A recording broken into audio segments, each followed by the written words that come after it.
Hey, this is Big Guy DIY Robert coming to you with another repair. This is on a 2008 Subaru Outback. This is a hub. The way I know a hub is going is while I'm driving or while you're driving, you'll hear a hum noise. And the trick is to try to pinpoint what corner of the car this hum noise is coming from. So the other thing is to jack up the car and wiggle each wheel to see if there's any play in it as well. But the dealership told me that I had a front left hub going, and I kind of knew it because I can hear a hum noise. As you get up to a certain speed, it kind of stands out. Even if you open your window, you might be able to hear it, but usually it's just a vibration that comes through the car. And what it is the bearings within inside the hub itself dry out. There's no lubricant in it, and the bearings, which are like long rods inside it, lay down. Some are actually round ball bearings, but I think these are rods inside. They begin to rust and then collapse, and so the tire gets more sloppy. Let me show you what I got here. So this is how we replace a hub. I thought this car had, I know it has ABS brakes, but I thought the ABS brakes were attached to the hub assembly, because sometimes they are on these. But this car, this is the 5th hub I've replaced on this car. I've replaced this one before, the front left. The front right and front left are the same hubs. The rears, I think it's a left to itself and a right to itself. But to get these off, the trick is, if you look closely here,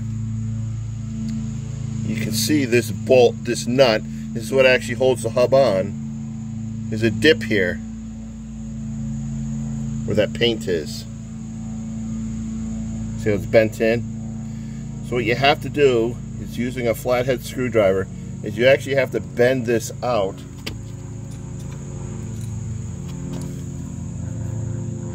You have to bend this back out so you can take this nut off.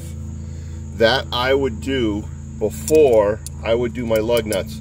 The reason why is when you have this tire up in the air, because these are on so tight, when you go to take this off either with a pneumatic air gun or with just a wrench and a socket, your wheel will actually spin. That's how tight it is. So we're going to take that off. I'm going to show you the new bearing. So if anyone's interested, this is the model. I bought this, of course, made in China, Japanese car. I bought this off of Rock Auto. I think it was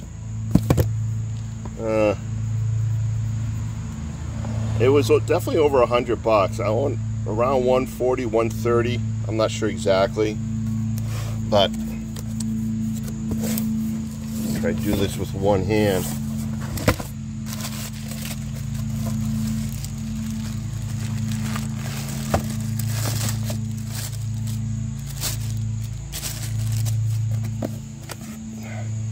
So that's my hub assembly. So to give you an idea what is what on this,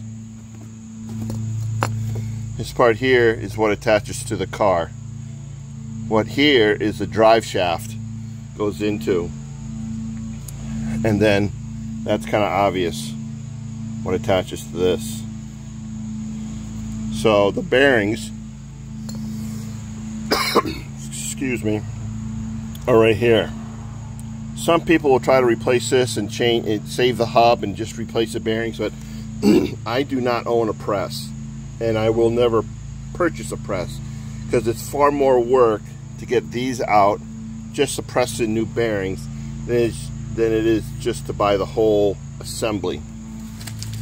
So let's get the camera set up and start pulling this apart.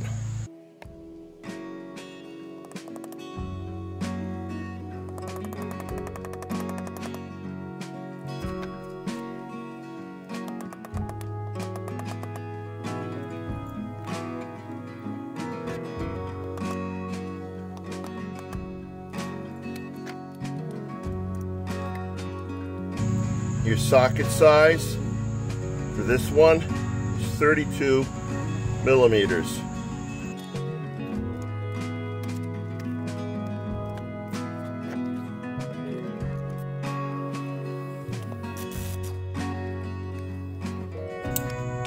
Now I already have the car supported, jacked up. Now I'm just going to lift the car up off the ground.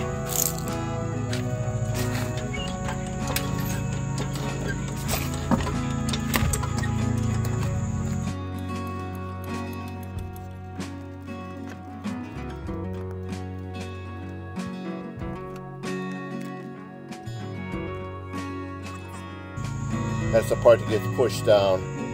So when I put this nut back on, I'm just going to take a punch and push this down.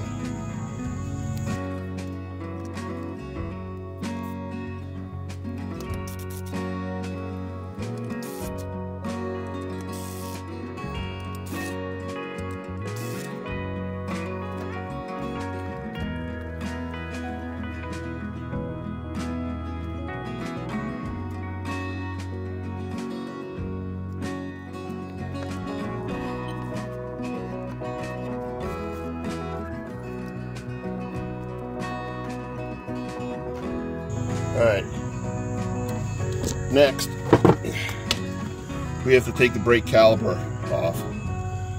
So on your caliper, you got a bolt here, and then one, let's see here, one right there.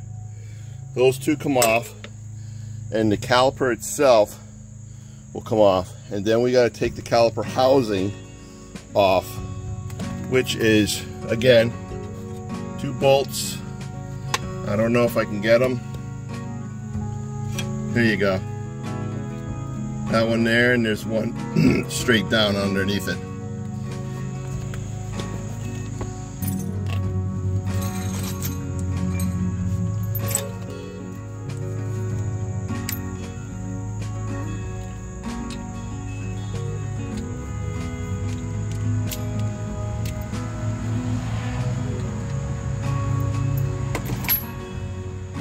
Socket size for the caliper removal is 14 centimeters.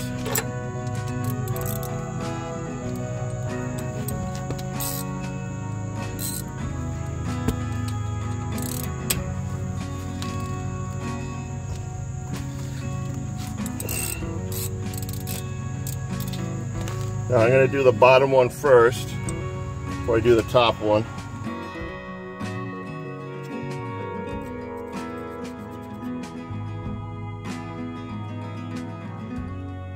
Now when you take the caliper off, what you're going to do is get a coat hanger or some kind of hook and hang it off your front strut housing so it's up out of the way. So I'm going to go get a coat hanger. So it's just a broken coat hanger.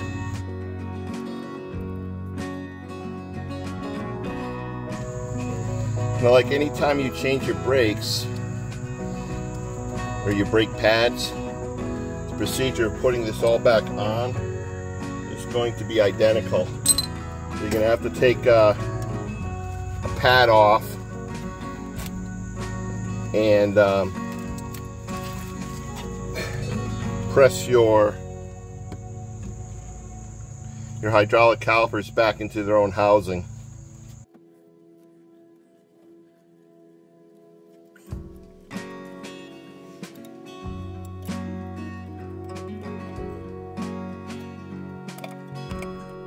I guess I'll do it that way.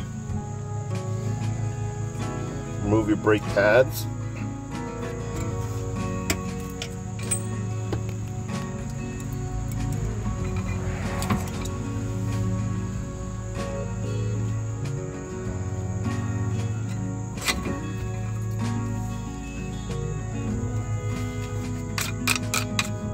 Now we're going to remove the caliper housing that holds the caliper in place.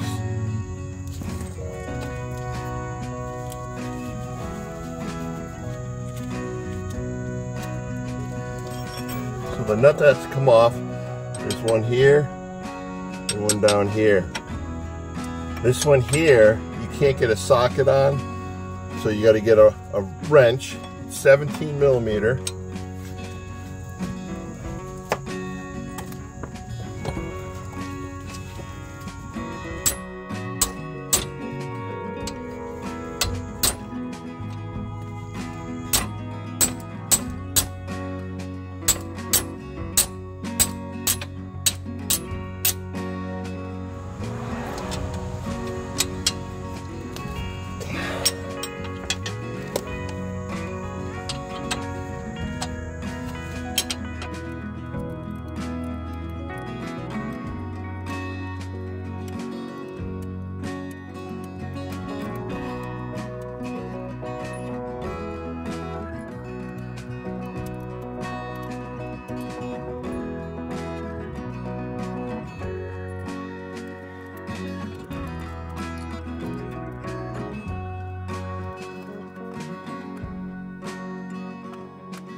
Alright, now that the caliper's housing is off, we can take our disc brake right off.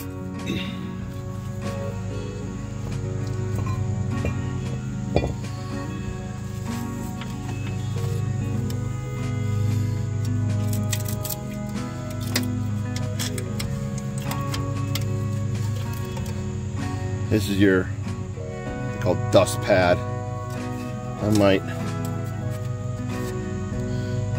get a new one. This is pretty rusted out.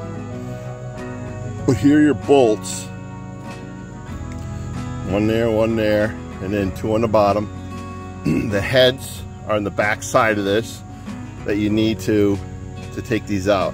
So the bolts are going away from you. So I know there's no way to get a camera in there. So we're gonna pause this as I try to unbolt this. Here's my ABS sensor. I'm surprised. Huh. Well, we'll find out as I get it off. So we'll come back to that.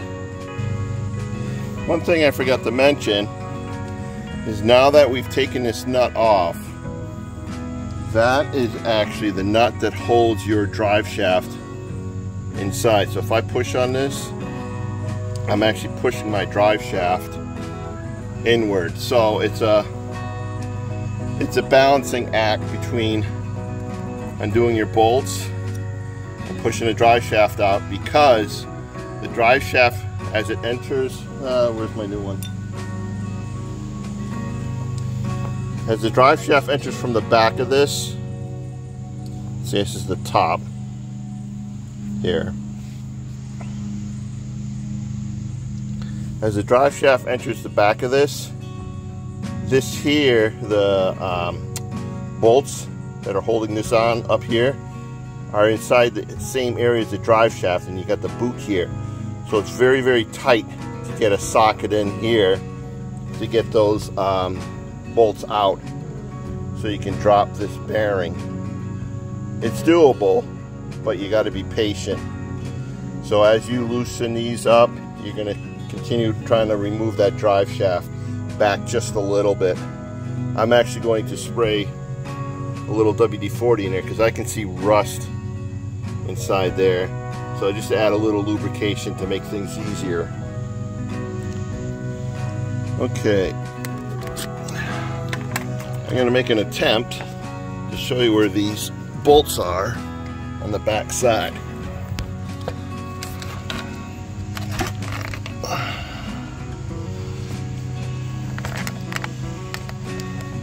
So you can see I have my socket on one. The other one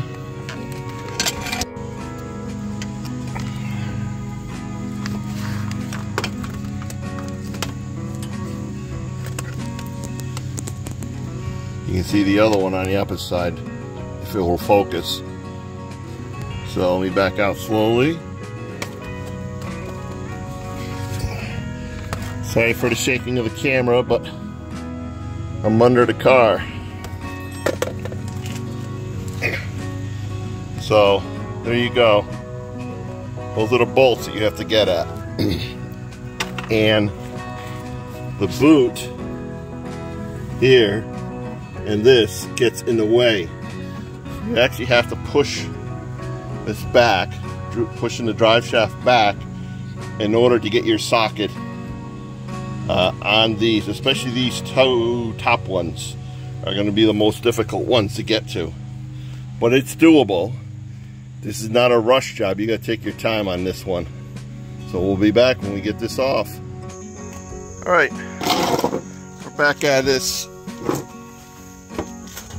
2 days later. I had to do a little more than expected. One thing I'm going to do a shout out, well, not a shout out, something I'm not too keen about. This is a brand new steering rack I had installed at the dealership. The guy never greased or put any Rust-Oleum on this thing. Not Rust-Oleum, sorry. Any grease or anti-seize on this before installing. So when this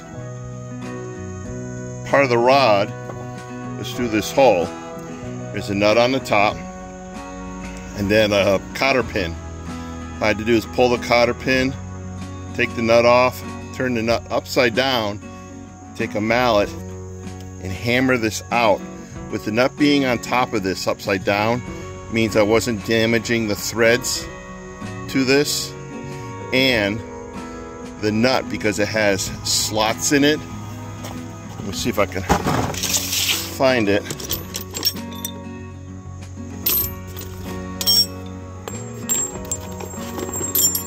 There we go. Has slots in it. See? By hitting this with a metal mallet, that'll damage it. One of these prongs will bend. So by placing the nut upside down, I was able to hammer it and not damage it. So I had to take the steering part off so I can get better access to this.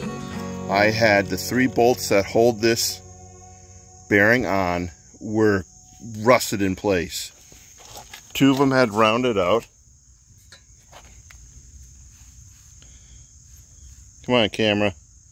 Here's one of them.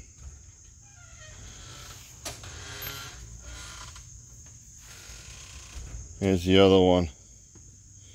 So you see the damage that was done just from corrosion on the upper threads, which enter the hub bearing itself. So I had to go out and buy some more tools. Now I already own a bolt extracting set. This is it.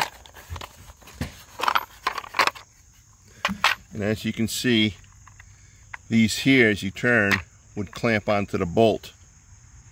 Well, they weren't working. So I went and purchased these off of Amazon. I did a little review, looked at some reviews on it, and I was looking for mechanics, and this is the brand that I bought. Amazon, they were 37 bucks. So what I needed to get that off was this socket here. I had to hit it on lightly with a mallet so it would bite into the bolt, and it worked immediately.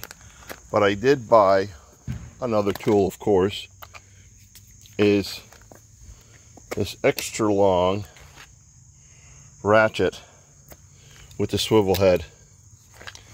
That way, as I'm working on this, let me zoom out. As I'm working on this, I have the leverage to allow me to get these bolts out. I was using a regular ratchet, and it was just too short. And then I tried using a breaker bar, but a breaker bar, you got to keep undoing this part off your socket and resetting it, and it just wasn't working out. I wasn't getting the strength and leverage I needed to get those bolts out. There's another, let's see, that tool there was $68. It's cobalt, as you can see. Bought this at Lowe's today. As I said, this was $35, $37 at Amazon.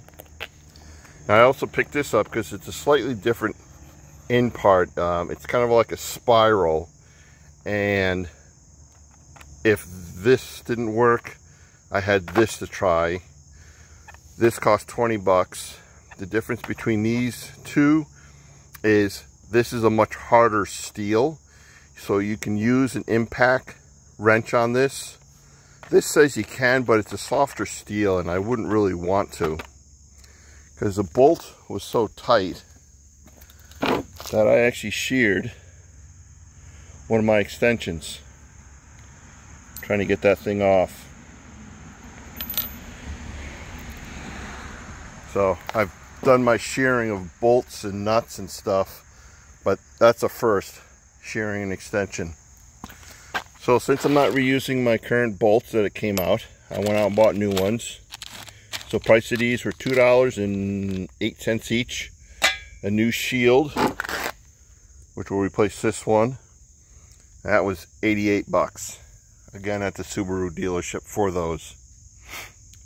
So let's continue on getting this off.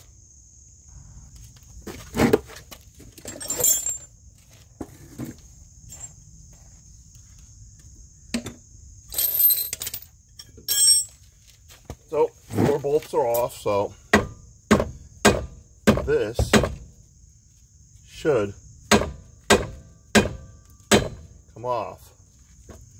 But it appears to be well rusted. So we're going to go to a heavy hammer.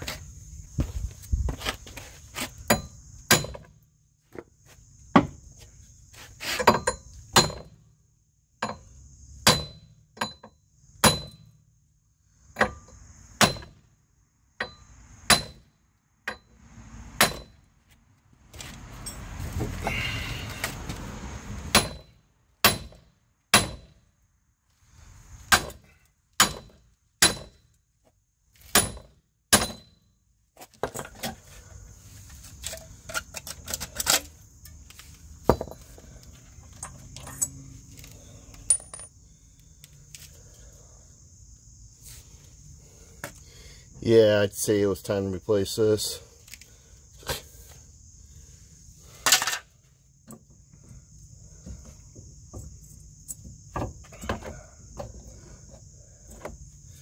So here, you can see, here's my sensor. That's for the ABS. Seeing how there's so much rust in here, I'm going to take a wire brush and clean that out. So I don't think you need to see that. It's kind of boring.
Now that we got this all cleaned up,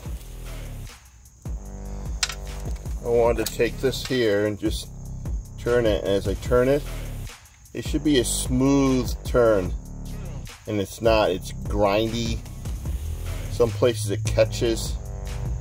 So this bearing was definitely shot. I went as far as I can before it got too hot, because these can overheat and who knows what happens next. So we cleaned up the contact surfaces here, out here, and with inside here. I have to be careful because of the sensor in here for the ABS.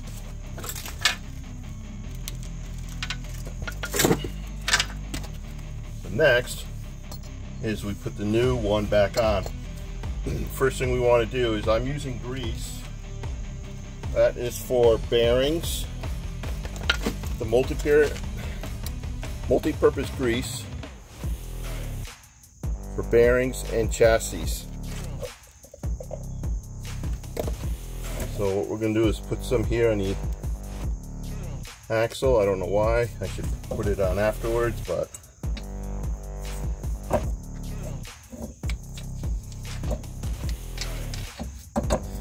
we're going to put it inside here, in the outside.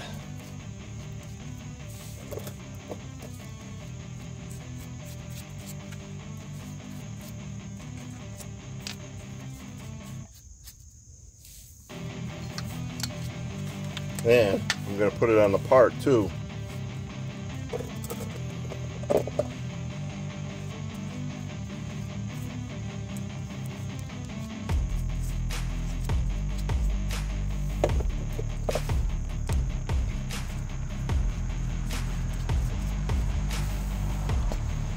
While I'm at it, here and here.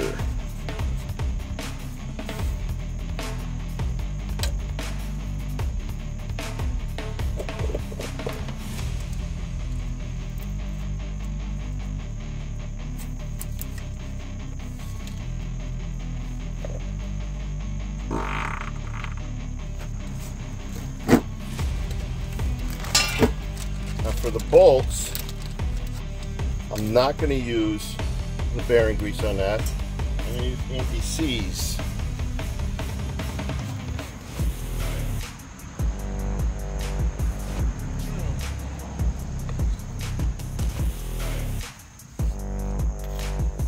Okay, when you work with anti-seize, you definitely want to be wearing gloves. This stuff gets on your hands. It's actually quite difficult to get off. And it gets over everything. I mean, give you an idea. So, have a rag. Have a couple of rags. So the plate goes on over the bearing. And then the hub, the axle goes through the center.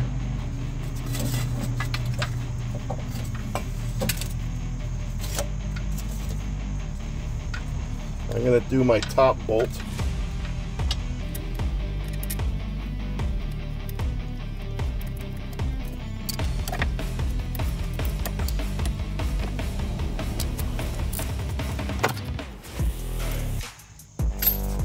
Now, because the room is so limited, so tight, I'm just going to do an extension with the socket. It's a 14mm socket. Put on the bolt, so I can at least turn it and get it started.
So my 4 bolts are in, as you can see. So now I am supposed to torque them, but I'm not going to torque them with a torque. I don't know what the torque setting is, but because I tend to do things really tight, I'm not worried about the torque number. Now, these nut and bolt extractor I showed you earlier not only removes bolts, it can put bolts in. So that's what I'm going to do, is I'm going to use this to actually put the bolt in tighter, and that way I will not strip the head in doing so.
So because this bolt bites into the head,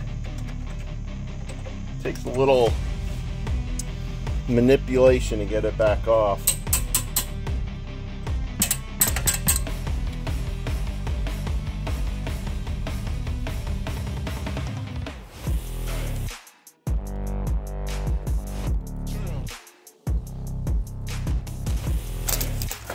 There.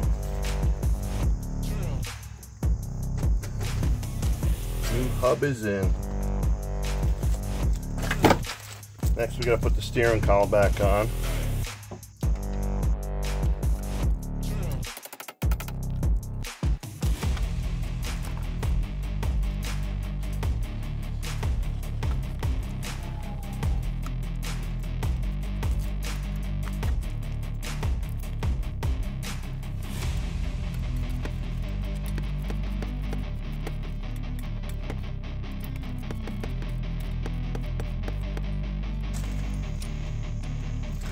So on the side here, hopefully the camera can catch it.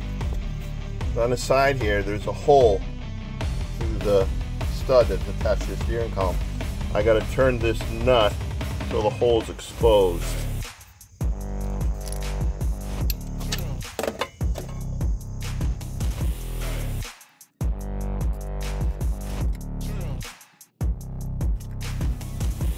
You got it.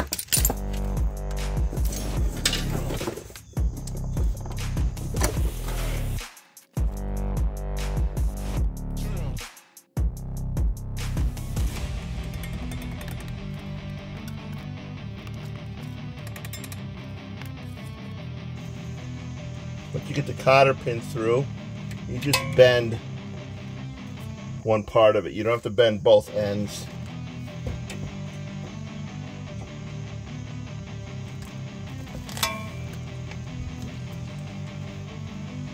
And there you go, our cotter pin's in.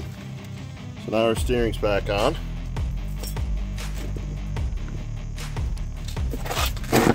Next is our caliper housing, which attaches to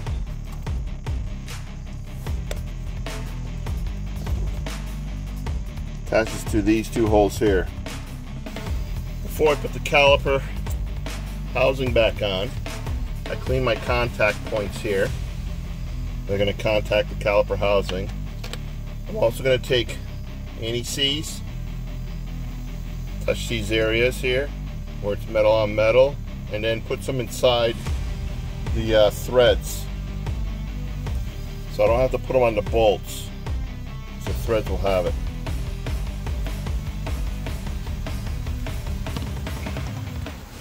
Cleaned off my bolts beforehand.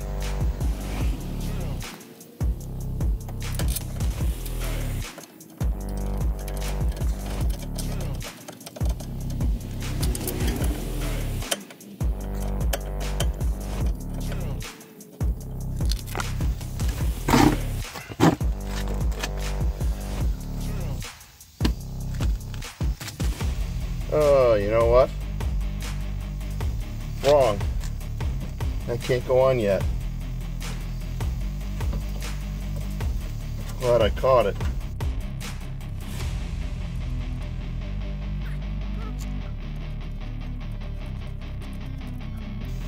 I forgot. I can put my disc back on.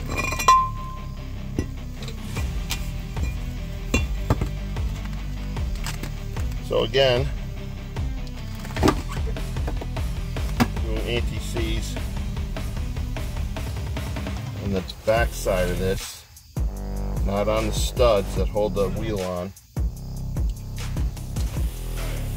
and around in here, because your disc touches all this.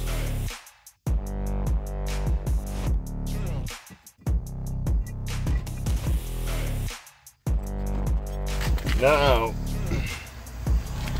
we can put this on.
Next, we gotta take the caliper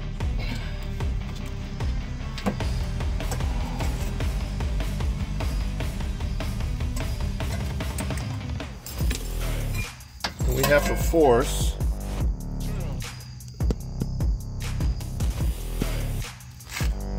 these two caliper parts back into the housing itself in order for the brake pads to fit on. So a block of wood, a C-clamp,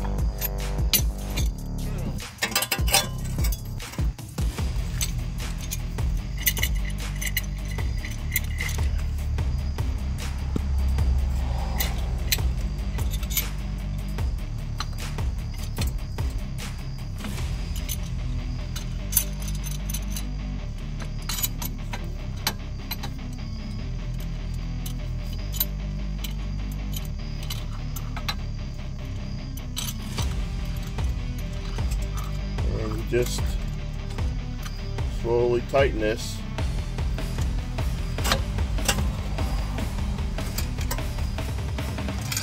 Force it back in. You have to do it to both sides.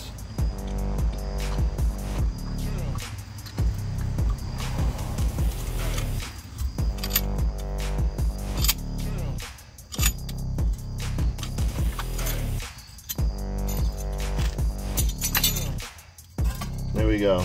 Push back in. The reason you do that is when you go to slide this over your pads, there won't be any conflict of these sticking out. So before we put those on, we're going to grease. These are called slides. Our caliper will attach to these here, to this part and down here, and slide. So I'm just going to put a little on there. You just pull it straight out. This is what I'm using.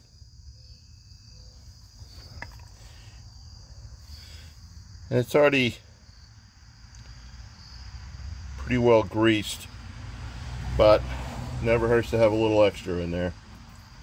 Twist it and then push it so the boot goes back over the lip of the caliper housing.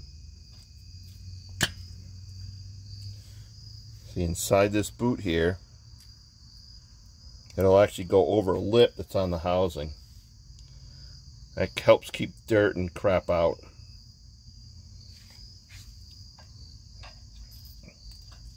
When I put it in, I twist it around, turn it, and then push it in.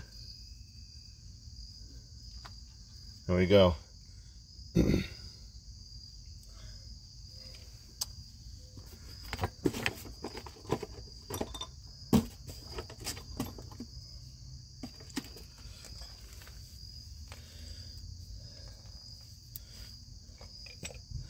Next, I want to put a little grease where the brakes will sit, or the pads, I should say, will sit.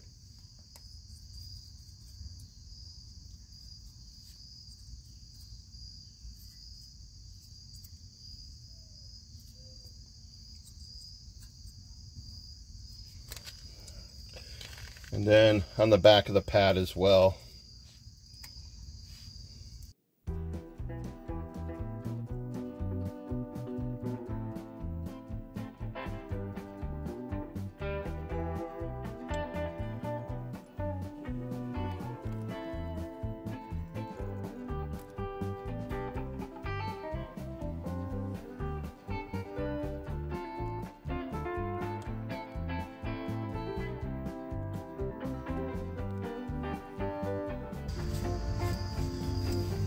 Pads are on. Take a little grease and put them on your contact points between your caliper and your caliper housing.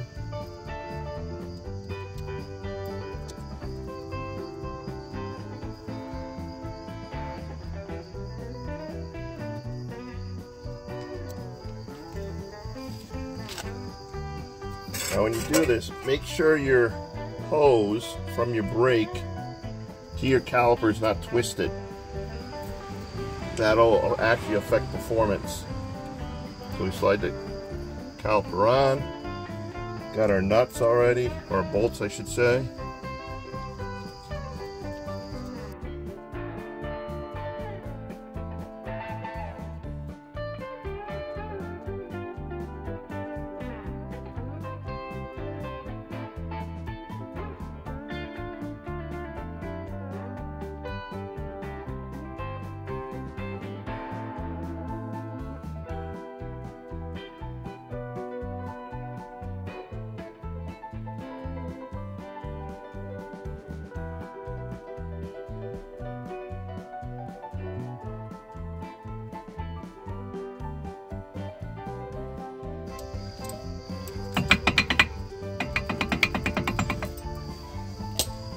See how your caliper floats?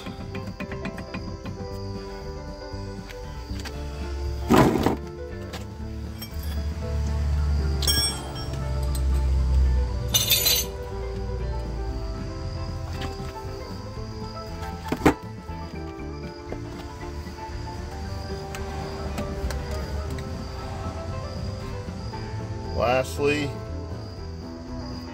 little anti-seize where your nuts will go.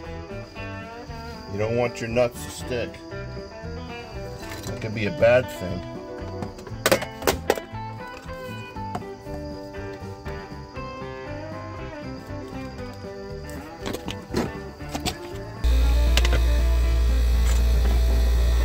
Now that we got the caliper back on, the next thing we have to do is we have to get the drive shaft right here come back out so we can put our locking nut on there. So what you do is reaching behind, just grab your drive shaft and pull it forward until it comes out. Of course it pulls itself back, but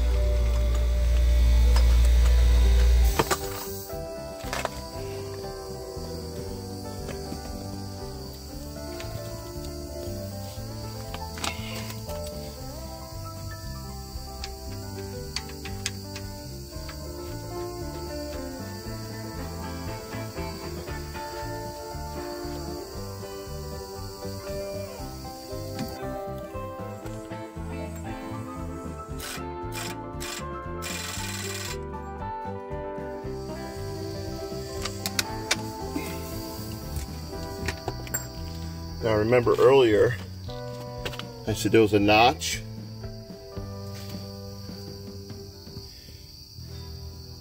You see how my notch lines up with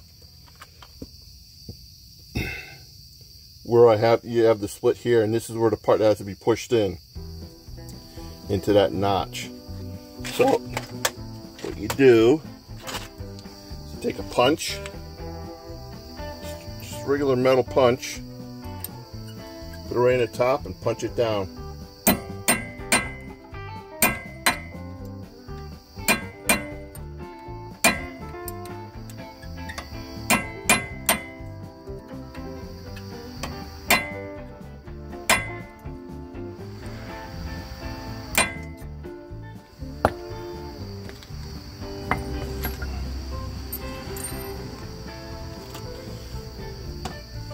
And there you go.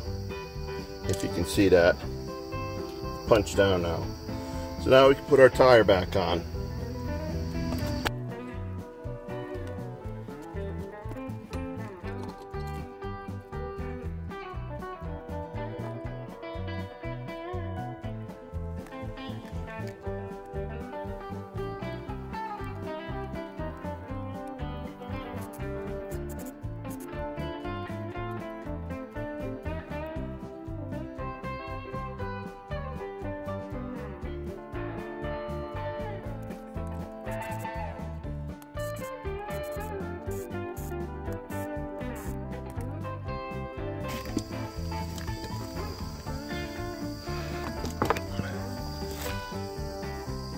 And there we go. That's how you do a bearing